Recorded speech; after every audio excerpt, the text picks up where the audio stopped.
You ask Tiger to calculate. This deals with linear inequalities with one unknown. The final result is j equal or smaller than 1. Let's solve it step by step. Group all constants on the right side of the inequality. Subtract 8 from both sides.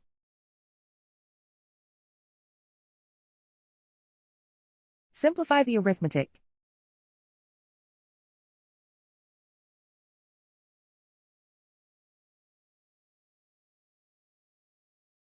Isolate the j. Divide both sides by 11.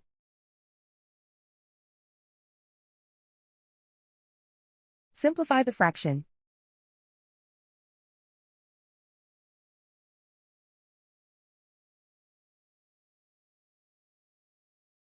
Plot the solution on a coordinate grid. And so the final result is j equal or smaller than 1.